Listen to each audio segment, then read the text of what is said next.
Today I want to bust a myth that once you figure everything out and then start working online, everything will feel calm and you will know exactly what you're doing and it'll feel safe. No, it won't. It will feel like a journey through fire, filled with panic.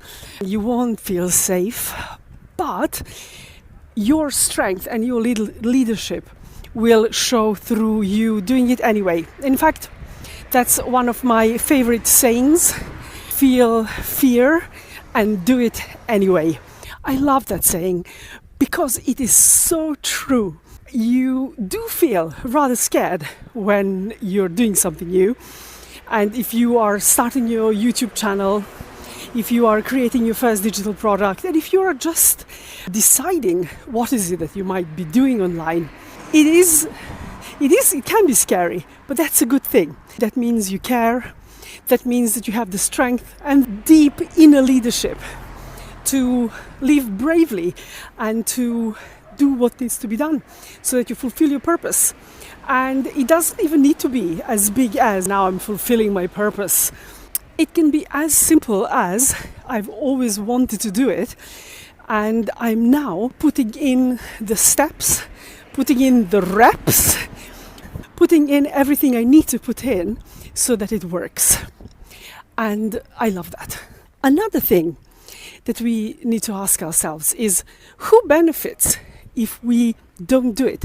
Not only who doesn't benefit, but also who benefits if we don't take that step towards whatever it is that we want to do. Because you might have someone in your family, you might have some friends, or someone from your past in your head, that invisible voice that's stopping you from embracing your ambition, your new ambition, embracing your old ambition, something that you've always wanted to do but never had the courage to do it. And that is me with my YouTube channel. I have tried building my YouTube channel so many times, but I will be very honest with you, as documenting this journey and posting every day and literally making myself get out of my flat and walk and talk to you, doing these unscripted videos to challenge myself to talk every day about a subject that I feel very passionately about, and not script my videos, not have anything ready in advance. I have an idea, perhaps a title ready, and then I go and talk. I tried doing this at home and I find it rather hard when I'm sitting down. Walking like this really does help, although I have to make myself go out. First of all, it's unbelievably hot these days here. Also, people stare at me quite a bit, so I just need to desensitize myself to it, because it doesn't matter. They can stare, I still do my thing. And I will be posting like this every single day this month or for the next 30 days. And then I will try to actually do this until the end of the year. Because I think this amount of repetition every day, getting out of my comfort zone every single day, when I would much rather sit at home and have a coffee and just maybe watch television rather than walk and talk. It's very important. It is actually going to get me to the next level of where I want to be with my public speaking, with my teaching, with my understanding of the subjects that I want to talk about.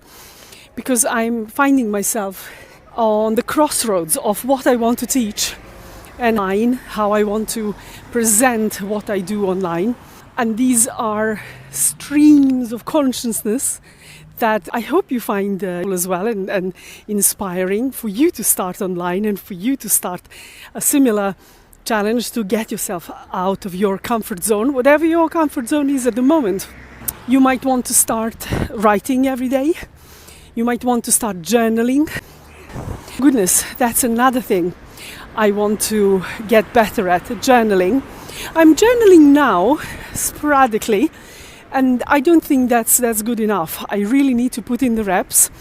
So we're starting tomorrow, putting the reps in for the journaling. So whatever it is for you that you want to get out of there, this is your gentle wake-up call to get the reps in whatever it is that's uncomfortable for you. Anyway, consider subscribing to my channel. Have a look in the description for the free resources, and I will see you in the next video.